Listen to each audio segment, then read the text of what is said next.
Hey, my name's David. This is Jake. Yeah. Awesome. And then Jake had an adventure in Costa Rica that we're going to share with today. So I'll let him get started. So what caused you to be interested in going to Costa Rica again?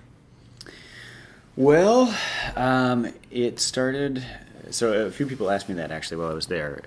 Like, how did you get interested in biomimicry? So I was there for this class, and in the summer of 2000, I was visiting some friends in Boston, and we went to the bookstore on the Harvard campus, which is actually this really cool bookstore. And one of them I just picked up, and it had this word biomimicry, and I was like, what is that? And I kind of read the jacket, and I got super excited about it because it just is this concept of, instead of inventing things from scratch, you borrow from nature. And as you know, I'm a big fan of Steve Jobs quotes, and one of his is that, good artists borrow, great artists steal. And it was like, yeah, why do we reinvent this every time? And then basically how to do things low energy, and like how would nature figure out a solution that's like this? And then a few years, I didn't really do anything with it. And then a few years later, I saw a TED Talk. I looked back, and that came out in like 2006, I think. I don't know when I saw it, but it was just super inspiring. It had these cool photos and things that people have built based on this concept of biomimicry. And like, there's lots of cool examples, and every single one of them I was like, wow, that's just so cool that they figured out how to make a better hearing aid by looking at how this cockroach is able to hunt better. But they didn't know it until they got a guy who already builds hearing aids together with a bug expert. And then, like, once the hearing aid guy, who'd never even seen how a bug's auditory functions work, once he saw how it worked, he was like, I could do this. And then they were able to make a hearing aid that can do depth with just one sensor, which they couldn't do before. So, and then there's just dozens of cool examples. The shark skin suit is the one that comes up a lot. So when the people broke all the swimming records, that was based on mimicking the texture of a shark's skin, and lowers their drag in water. But some of those are not full-on biomimicry. It varies. I've learned that there are different parts that go into it. So when the way that nature does things, it never builds a thing that stands on its own, ever. It's always a thing that's part of a system. So it's like you'll never find a tree that's just off on its own, completely not connected to anything else. That tree might grow next to a stream in the middle of a forest. Chances are that tree can't grow anywhere else. So if you separate the thing from its system, it doesn't survive. So you have to kind of broaden your horizons. And this trip totally did that for me. So then after that, I got on their mailing. They did a workshop in Portland, and that was pretty cool. I liked it. And then I was on their email list, and like 6 months ago, I got one that said Biomimicry Immersion Workshop in Costa Rica. And I sent it to Linda, to my wife, and I said, oh, this would be cool. And she said, you should go. And I was like, No hesitation. Really? That's cool. She's a keeper, Jake. Yeah. So I registered for the workshop, and I had no idea what to expect. I didn't know, like, okay, what other kind of people are going to be there? I'm not really sure what I'm going to go there to learn. So I was definitely nervous going into it, because I'm like, okay, these people are going to know a whole lot. And then I found out, so we got all the registration material like right before Christmas. So then like 3 days before I left, it was like, oh, hey, there's an online preliminary course that you should have watched through that I do not have time to watch. And, okay, we'll see how this goes. And meanwhile, Linda's like, all right, well, good luck. Good luck. So, and like bought new luggage the night before at REI, or 2 days before. And it was just like, all right, sure. I've been to Costa Rica before, but I've never done a class like this before. So, everything got in the bag, made it out the door on time, and then met the people and kind of got a good feeling right away that there were going to be some people interesting, different backgrounds. For one thing, I was the only white American male. Really? Yeah. It was international, probably 50-50 men and women, but there was a guy there from Costa Rica who lives in the Northwest now There's, let's see, Australia, a Costa Rican that lives in Costa Rica, a guy from Spain, 2 robotics experts from Arizona State that had never met until this workshop. Because Arizona State is huge. And let's see, there's an architect, just different backgrounds, different, so all these different ways, things that you could use, because it's basically just drawing inspiration on whatever it is you're going to build. So I have some pictures if you want to go through. Yep. So the place was beautiful. Calling it a class, like I had trouble mentally adjusting. Actually, I had a really helpful conversation with Ian like the day before I left, and he said, "Oh, so it's vacation." I'm like, "It's not really vacation. It's professional development. I'm going there for a class." And I told him where it was, and he's like, "That sounds a lot like vacation. You should just think about it like vacation." And that helped me kind of like breathe through it. Like, all right, yeah, this will be. It's different though, but like going to Costa Rica without my family, I don't know. So I get there, and the first day, you know, after all the travel and everything, like, I got to move. The rooms weren't ready when we got there, so I just walked. They're like, "Oh yeah, it's like a short walk. You can go down to the beach." So I walked down to the beach by myself. Little out of character for me, but that's kind of the first photo I took was a selfie to send Back to the family, say you're back to the family you're and say, safe. you know, I arrived and I'm safe and good. How good of a view it is. Sorry you're not here. Yeah, and that was one of the things. Was like I wanted to share it with them, but I also don't want to like, hey, Rub it look in. where I am. So the course schedule, which we didn't see till it actually started, you can tell it's pretty packed. So working in large groups, small groups. Most of it was right at this lodge where you have kind of all your meals in one area, and then everybody has different cabins and stuff. And I've had sleep issues, so I actually paid extra to have a cabin to myself, which was really good. But like after seeing the agenda, then it was like, all right, this is what it's going to be like. So some of the stuff that we did, just a couple of outings off of the out of the lodge, but a lot of it was just walking in that one area because there's so much to see there. So this intro day, they kind of go over a lot of the terminology and talk about some of the method, the design, strategies you can use. So they had these handouts that at first you're looking at like, okay, this is pretty, and then you kind of dive into it and like, oh, all right, yeah, I already do some of this. They talk about like design is always iterative. You never just nail it the first time, but then like where do you go back to, and thinking you go big picture, little picture, and then you might have to bounce around back and forth between them. So like your actual process might be messier than what's mapped out there, but it's if you cover all those things, you're gonna uncover interesting ways of doing it. And then I had to laugh because it reminded me of you, Dave. They actually used the word taxonomy, which I learned with you, of just all the different words. Like, what function are you trying to do? Are you trying to figure out how something is going to move or how it's going to stay put? Is it, that question that I like to ask in a meeting of, okay, what problem are we trying to solve? And this it goes from very specific to more general, and just these general categories of what does the thing you're working on need to have. Are we trying to process information? If so, is it what kind of info? Are we going to navigate? Are we going to send signals? Are we going to compute something? And then if we're navigating, is it through air? Is it through liquid? Through solid? And like one of the robotics guys is working on robots to move through soil. So, but that can't be the only thing that it does. You have to look at the rest of the system. So it was cool to kind of bounce around. Was it going to be on top of soil or within, like inside soil? Both. Oh. And his uses it's modeled after an earthworm, where it anchors and then pulls and anchors and pulls. So it was interesting. Like everybody had things that they'd already kind of looked at.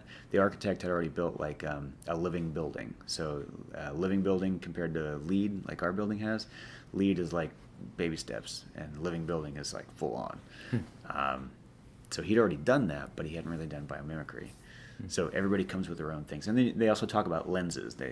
One of the other tools is looking at the place lens, like what is specific about this place, the biological factors, the non-biological factors, all different things you might need to know to build something that's going to live here.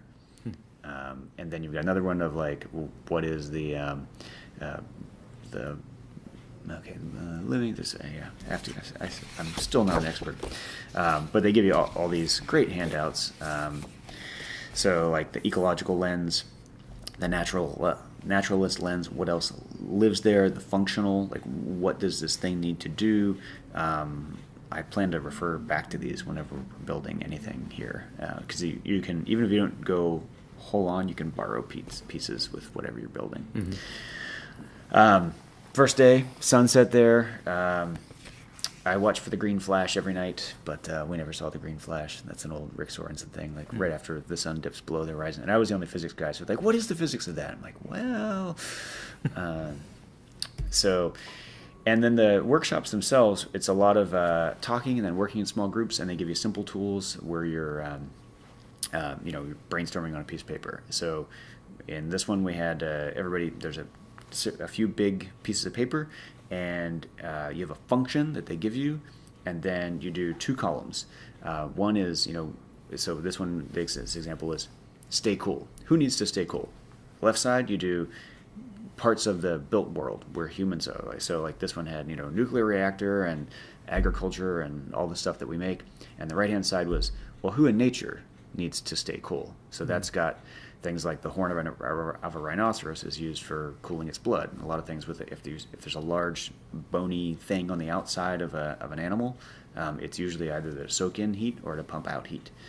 Did not know that. So like the Stegosaurus, they know that they had blood flow through the back, through the spiky things, and then they would also use it to soak in heat. So it turns itself to the sun and then tries to warm up from that. But you need to maximize surface area. You need to do other things for staying cool. So this was like brainstorm, and then you have a few minutes, and you rotate to the other one, and then you have a different challenge. So the groups would kind of mix it up. You stay with the same group, or you mix with different groups? Different activities, different groups. And then the one that this was wild. They do this activity called an eyesight. So sometimes you have the challenge just before you start building, and sometimes you don't even know what you're going to build, so you go explore first. Just go into the place that you're going to build something and look at something. So our instructions were we did a blindfolded exercise first. We had to use your other senses. So I'm thinking sensors. That's what we do. And you were blindfolded, and you like touch a leaf, and you try to describe it to your partner, and then guess about its function and all these aspects of it. And then later that day, we did our first eyesight activity. So an eyesight is every day we did at least one, where you go sit someplace by yourself for 20 minutes and look at one thing that caught your eye, and then try to figure out how it fits into its place. So I chose this particular vine because it was kind of twisty and weird and interesting, and then sat there for 20 minutes. So let's sit and do that. So I sit down and stare at this vine for 20 minutes and try to figure out, like, okay, well, how do these two things do this, and what, wow, that is really weird. And like the longer you look at it, the more you see, and then how it's connected to lots of other pieces. And then like at the end of the 20 minutes, you're writing your own notes, and sometimes those are drawing, and sometimes they're text. It's kind of whatever you want from it. And then everyone's on their own, and then you meet with a partner, and then you exchange ideas. So when I told my kids that I stared at one tree for 20 minutes, they were like, Dad stayed in one place and stared at one thing for 20 minutes? What do they do to him? They all thought that was really funny. And it's true. Like, I go fast, and this was a good exercise in slowing down. So this is a zoom shot. Like, it's super twisted. So I'm like, okay, well, how does that happen? So then after you've done all the observations, this is part of the process, then you can go back and research. You record everything, talk about it, think about it, but don't look up what other people have already done. So then when I went back to look it up, I found that one of the first books about the movement of vines, which is called Mutation, was written by Charles Darwin in like 1875. So I'm like, all right, I'm not the first guy to sit and wonder about this, and I've never been a gardener, so like lots of gardeners do it. So and then when we're researching, you can look up. They had Wi-Fi, so you can look up whatever you want. And I just searched on YouTube for time-lapse nutation once I knew what the word was, and then someone made this great time-lapse video of this plant that's doing this wiggle thing, and learn about how the pressure change does this and forces the motion. And then there's also can't remember the word for it now, but true nutation is based on the growth, and then there's also reaction to gravity, so it might go too far and then tip over, so that can cause a similar motion. But then the plant knows how to use both of these to be able to do what it does. And there's also an old song about it. Like, this is a long-known thing, but this is me as a non-biologist. I'm like, yeah, I've noticed that, but never really noticed that before. So that was pretty cool.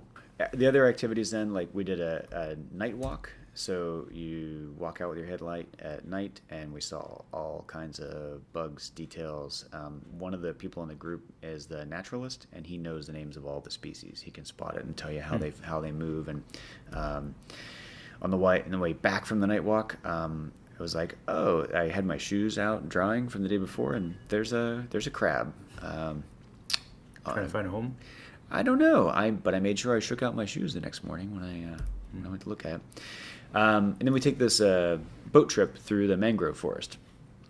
And the mangroves look like this. Their root system is fascinating. They pump a lot of. They live in this brackish zone. There's a mix of salt and fresh water, and they're able to basically drink in the salt water but convert it to fresh water. So that led to lots of conversations about, like, okay, if we put a coastal area that needed more fresh water, could you model it on how this works? And the guides were super comfortable in boats and all, but not all of us were. So it was interesting to kind of paddle around, and you get a little bit lost. But you can see there how its roots grow, and then they get super thick and tangled. And let's see. So some of the sitting and staring at a tree doesn't work well in one photograph because it's kind of a boring picture, but it's an interesting experience. And that, for me, that was one of the things that I realized. So this was the view from my place. Next time, what you can try is actually record a time lapse. You'll see things, you'll see a passage of time. Just outside the lodge, one day we were sitting there talking, and every morning you can hear howler monkeys, which I'd heard before, but they make this really distinct sound, and they have a bone in their throat that's unusual that lets it amplify, so they sound, it's a warning sign, like, hey, this is my space. And the naturalist could really do a good impression of a howler monkey. I'm not going to do it, but if we just look up in that tree, then there's this howler monkey, and there was a whole family of them up there. It was cool to watch them, and then thinking about their environment and the things that they contend with. It was just, they were the primates, so it was cool to watch them. Trying to get a picture through better zoom lens, and on this one you can see just barely this basically this big knot in the middle of this. This is the baby as it was hanging upside down in this picture. And it's like the size of a golf ball, this big thing in the middle of its chest. And it's actually a botfly, which is a parasite that lays its egg under the skin. It's really gross. And you could tell he was itching, and it was super uncomfortable. And then after that, you start thinking about life in the jungle. This is one of the only selfies I took for medical diagnostic purposes, because I had like an itchy spot in my ear. I was like, oh my God, we don't have a botfly. We don't have a botfly. That's going to be so gross. But it was probably just a mosquito. On the night walk, we saw the cicadas and how they hatch and what leaves get laid on the underside of eggs and just all this stuff that you see in the woods. But these cicadas hatch every 17 years, and this is them molting. So it looks like this live bug is eating this other thing, but actually when it comes out, its wings are totally wet, and there's this process that as it dries, it's hardening, and that's making the wing. So it uses a turgor pressure around the outside to make like the structure, and then it all dries like room temperature, and then it makes into this flexible wing that lets it fly. And that's one of the things, one of the life's principles pieces, is you need to be able to do things at ambient temperature with chemicals that are readily available. You can't go to the copper mine to get something. You got to be able to find everything that's right there whenever you're building whatever you're building. That's how nature does it. So we saw, bird's nest, same thing. Like it's got to capture everything locally. There were some interesting critters. Scorpion, there was a story about someone that got stung by a scorpion, which made me just a little more cautious about the scorpions after that. And then I shook out my shoes every morning. And then every night I had this, so Linda gave me this idea of, she gave me 3 envelopes. And every night you take a stack of 3x5 cards in these 3 envelopes. One for observations, one for ideas, and one for things that you're grateful for. And that was a really healthy exercise to debrief at the end of each day. And just, I could capture it, put it in there. I know I'm going to remember it. The ideas one filled up the fastest. It just had all sorts of ideas. The grateful was one that I would not have thought of on my own, and yet I know that gratitude plays an important role in being happy. And I was really glad that I did that one. And when I shared that system with some of the other people, they're like, "That's such a cool idea. Where'd you get that?" I'm like, "Yeah, from my brilliant wife." And they're like, "Well, tell her thank you." Yeah. So I also had a field guide. Just I didn't have my notebook, and literally as we were leaving for the airport, Linda was like, "Okay, short notice. I can do this one," but it's like Alice in Wonderland theme, and I totally identified with that a few times. I'm just like, have this in the pocket, write stuff down as I'm out and about. Another eyesight was at a tide pool. So instead of looking at a whole big area, you're looking at this small area, looking for all the little critters. And there's a ton of stuff in this one, something not bigger than the sheet of paper size pool of water that I stared at for 20 minutes. Cool spot, and there's actually like over 100 crabs in this photo that you can't easily see. This is Chris, the naturalist. He's the guy that would spot everything, knew all the species, and these are some of the other folks that were in the workshop. This was I actually had the choice one day of sleeping in till 7 or getting up to meet them at like 5:15 to go bird watching. And much to my surprise, I chose to get up to go bird watching. And they're super excited and like pointing out all the stuff in the jungle. And he's like, "You know what our rule is when we're doing this? If it doesn't have feathers, we don't care." But they were like totally, "Oh, look here," and they do this thing where they catalog how many species they see in an hour, and in 1 hour they saw like 27 species. It was kind of cool. They did it another morning where I was going to catch up with them later, and I'm laying in bed, not quite awake, and I hear them outside like, "Oh, it's a toucan!" And I was like, "All right, I'll go catch up with them." We went for a dive one day, and all the local communities have their main business is helping people scuba diving or snorkeling. So a lot of the tourists go snorkeling, and then you kind of have lunch out on this beach, and then everybody would leave their plastic bottles behind. And they cleaned up all the beach one day, and they made this sculpture out of all the plastic bottles they cleaned up off the beach. And then that local community said, "You know what? We all do the same thing. How about we all just collectively stop buying plastic bottles, because we can see what it's doing to our beach. The ones that don't wash on the beach are somewhere else out there." So now they bring a cooler of water, and everybody has a cup that they just reuse. I'm like, yeah, that's a good system. So I also had just jotting down ideas, not just in the notebook, but also on the phone. Waterproof case for the phone was super helpful. Some of the journaling. I'm still not a good drawer. That's one of the things on my list now is I want to take a how to draw things class, because it also helps you see. This is one that Chris, the naturalist, doodled when he. That's your drawing. That's actually not too bad. I wish I could draw that, but that was I went down to there's a swimming pool. Went down there by myself one morning, and I was describing this to him and he's like, "That's good observation." Like I gave him enough detail, and he's like, "Did it look like this?" I'm like, "Yeah." He's like, "Oh, that's the Jesus lizard." Why is it called the Jesus lizard? Because it can run across water. So that's like its nickname. It's a basilisk lizard, but it can run, and when it gets going fast enough, it can stand up on its hind legs and then wiggle its tail. And if it's escaping from a predator, it can actually go across the surface. It can't swim. It goes on the surface of the water. Can't do it very long, and it's like got to be the right conditions. So, but this thing was probably 3 feet long. Really? That'd be fun to see a video of them running across them. Yeah, you can look them up on YouTube. It's pretty cool. It's a weird motion, and it's like, okay. And a lot of times the avoiding a predator-prey kind of thing, it's really just to buy you a split second, just enough to turn away to escape, and it's enough to make a difference. and that's what a lot of them are. He also drew me one day. I didn't even know it. Somebody told me, but like that's a drawing. Like I was standing talking to somebody else, and they were like, "You talk with your hands a lot." I'm like, yeah. So one of the other people watched these bees, and that was a really interesting one to watch. Like, okay, what are the bees doing? How far are they going? How did they get the material? Did they build this? Did they find this? Did they make this? And we have bees at home, so seeing a different species and operating in a slightly different way.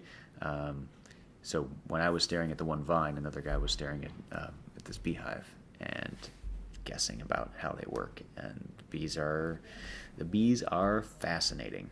And then on that snorkel trip, so one of the things about evading prey, this little fish, several of us saw the juvenile version of this, where it's this electric blue. It's got these spots that are just, I mean, it literally looks like a little camera flash when it moves in the sunlight. And it's to startle its prey as it's attacking, and then it can get away.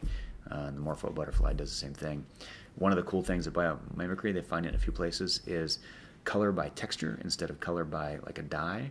And it's almost like a prism in the form of like a wing or something. It's wild. The snorkeling, just a few people that were on it there. So obviously this is one of the instructors, and this is one of the other participants. It's in this gorgeous place, and then snorkeling was really cool. There was a guy on it that actually reminded me of you, who he wasn't comfortable in the water. Wasn't a good swimmer, and he was like, "Oh, I'm going to stay on the boat." And the guy that I'd partner with in the first part was this French guy who lives in French Polynesia now, which I learned is like basically Tahiti, and he scuba dives 3 times a week, so he's super comfortable. And he was my partner at the beginning, and he's like, "Okay, Julian needs some help." He switched it up, and he helped him. And then afterwards, Julian was like, "I was really glad I got to do that because he didn't, underwater is this whole other ecosystem, and wouldn't have got to do it if he didn't have some help." And nice that guy to help him out. Yeah, it was really nice to have people with different experiences with different activities. So we were on 2 boats, and I took a picture of the other boat. This was my own little cabin. I had my own little deck. Sat there, stared at stuff for a while. And this was hard to photograph. These leafcutter ants will go collect stuff, and they bring it all back, and you can follow this trail super easily of like, where are they going? But the having a video of it just really illustrated much better of like, oh, okay, that's what the action is. They're moving. And then I mentioned the pool there has a natural waterfall, and that's where they capture the water to use at the resort. And then we had a morning off. We had a bunch of time, and the Francois, the guy that lives in Tahiti, said like, I would like to meet to talk how we will do this when we get home, because that's not really on the agenda. So we had like half an hour, and he just sort of asked everyone, and it turns out everyone in the group showed up. So this ended up being kind of a fun group shot where we got everyone there. We literally sat around part of this pool, and we figured out like, okay, we only have half an hour before we need to be back. So how do we do that? I'm like, well, I'll just use my watch. I'll set it on a timer to recount. If everybody gets 3 minutes, that gives us 2 minutes to get back. And they're like, okay, 2 minutes each then. So I just put it out in the middle of the rock, and then every 2 minutes everybody rotated. And it was interesting to see how people were going to take this back and use it in their own world. Really fun group. I really that was one of the things I enjoyed a lot, was working with this group where everybody was valued, they're contributing different things, different perspectives, and it just I mentioned this to you before, just this feeling of belonging where everyone's totally open was really rewarding. And that's one of the other things that I was grateful for, that I got to feel it there, and it made me realize that that's one of the things I want to cultivate in my real life here. One of the groups did a presentation on leadership, so applying biomimicry to leadership, decentralization. When is a leader needed? When is a leader not needed? And then you kind of refer back to these tools as they're building things. So everybody had crazy ideas for different things that they were going to build. Everything from like offshore wind that would also do desalinization to more efficient drones to like everybody had all these great creative ideas. So you'd work in small groups and kind of break things out. And rapid fire exchange of ideas. It was just like intoxicating. It was just, it was so much fun. And everybody's like, oh, but what about this other thing? And everyone knew different biological examples, and somebody's done research and somebody hasn't. And one of the groups was doing a thing for education. So then they call it cross-pollinating. You mix with the other group and you just bounce your idea, like do the rough pitch. And they were like, we need to mix with you. You know educational technology. And that actually led to like a couple of product ideas. So I have a couple things in the envelope there. And then this was a surprise for me at the end. So at dinner one night, they said something about, I forget how it came up, but I got an unsolicited comment from Francois, and I just laughed and laughed. And I was like, wait, can you say that again? I have to send this to my family. So I recorded him. Thanks for your proposal, because I like when you organize things and when you time things, because this is perfect. Sometimes it's the availability. Thank What you. I like about the Jake They go on and on. is you are a very The reasons, good and I'm like, storyteller. no problem, got you down. Right? Very engaging, very interesting. Oh, easy. And I have something to add, Jake. I really like your ideas and how you make connections between things. And I like that you're also keeping track of all of our conversations and resources to have. Well, I wasn't asking for comments, full of compliments. I was enthusiasm. just, You're like I was bursting just, with enthusiasm, and you talk with your hands, which is very helpful Yeah, I do talk for with people my like me hands a who lot. like that kind of thing. Thank you all. Anyway, the thing he said, he appreciated timing. I was like, that's one of the things about me that annoys my family, is that I'm not good with time. And then there's a party at the end. I was in charge of coming up with an idea and based it on the heads up game on the iPhone, and just took a bunch of my cards and did animals we have seen. And I did another one for biomimicry vocabulary. So everybody did points, and then there's running jokes. So the one she's doing is not a real animal, because Chris, native language is Spanish, and sometimes he has trouble with the English word, and the bird is called an ant shrike, and everybody thought he said ant shark, so ant shark became the joke animal. That was the running joke. That's all the instructors, and when we did the thank you card, we needed to use local materials, so we used our folders. Everybody had one of these folders, and Nice. there were a couple people that could draw really well, and everybody wrote really thoughtful thank yous to them. So then the last stop that was part of the class was this trip through the forest, which was pretty cool. You move at kind of a different pace with this group, though, because like we're stopping to look at birds and moss and lichen, and it's like, oh, we're going to go on a 3-mile hike. Great. And that's like 3 hours long. Like, Oh, yeah. because they just moved, and it was cold, so it was like, all right, I'm gonna go ahead and I'm gonna come back. I had to do that a few times to just like stay warm. But we saw some pretty cool stuff, and this is also a case where because the climate is changing, the research scientists that we talked to at the beginning talked about how, what the range of temperature was 25 years ago and what it is now, and they've seen species disappear that they used to see in this area all the time, and now they're not there. And that's one of the things with climate change, is that anything that's at a borderline condition, when those borders move, something gets pushed out. And they're definitely seeing that. So with the group going through the woods there, it was pretty cool, because it was foggy. It sounds different. So and you just notice other things. This one also it felt the most familiar. This feels like the Pacific Northwest, whereas the others were just it looked totally different. And then so this ride back, it was kind of long, and kind of a diesel fuel smell on part of the ride. Part of the road was washed out. There was a bunch going on there. This picture is this is the last hotel that I stayed at. The thing that is actually really interesting is what's on top of this roof. And this is totally common there, and used to be really common in the U.S. In the 1980s, a lot of instead of for rooftop solar electricity, this is solar water heater.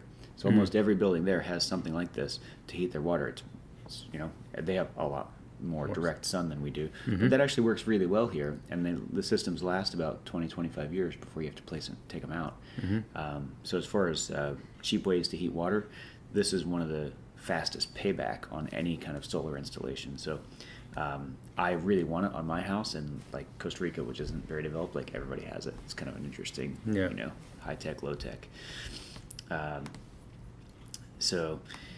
But energy flow is one of the many things in this biomimicry methodology that was just, it was in lots of stuff once I started seeing it.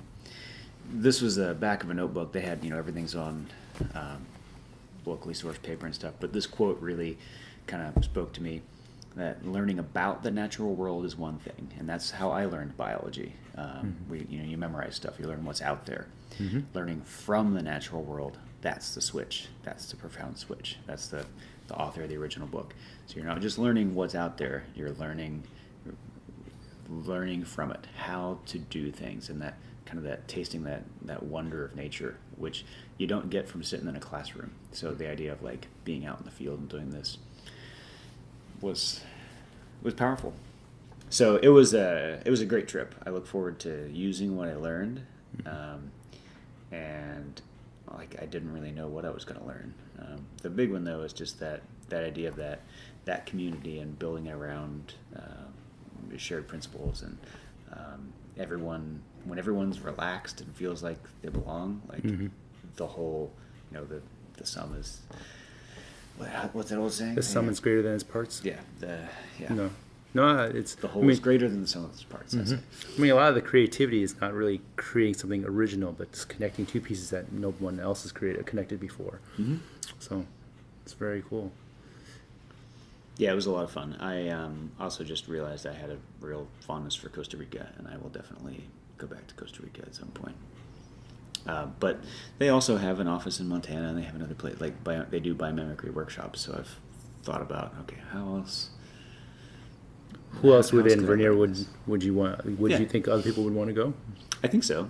And part of it is also they talked about how to biologize the problem. Like if you ask a biologist, like if you can abstract it enough, and they can be like, well, that's kind of like how the Namibian beetle can pump water out of the desert air. Like they know all these crazy examples. Like Melville knew all about the botfly, and he knew all about all kinds of stuff like this. So biologists know how some of these processes work, and they appreciate it. So in some ways, I feel like biomimicry is just really, really good marketing for biology. like to really share their... It makes biology a little more like, not relevant, but more applicable. Yeah. Because, my impression of biology and going through school, it's just a bunch of memorization. So for me, who wants to do something hands-on, physics was much more of a connection point, because something you can apply, you can do something.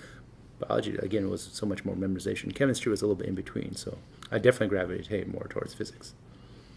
And just in biology field trips, really, what can you see when you're out there? And you do have to slow down, and it's not always instant gratification, but if you can have that, it's almost like applied biology, but then getting kids to really engage in it when they're so used to, immediate gratification. Very cool. No, I like that quote that you had. You can learn a lot about something, but to learn from them is a whole different process. So. Yeah, and one of the stickers that they give you like a button at the end of the course, and it was, I've had muddy knees and epiphanies. And it was like, I had several of those. So a lot of the stuff that's in my idea book, or my idea envelope there, I'm like, a lot of it was just like, whoa, this is just like so-and-so, and we could do that. We should. Cool. That'll be interesting to see. Someday we'll have something come out and you'll go, Dave, it's from this idea envelope. That's what I'm looking for. I hope so. Cool. Well, thanks, Jake. Thank you, Dave. Appreciate you doing this. Yeah, no this was problem. fun to talk through it. Yeah.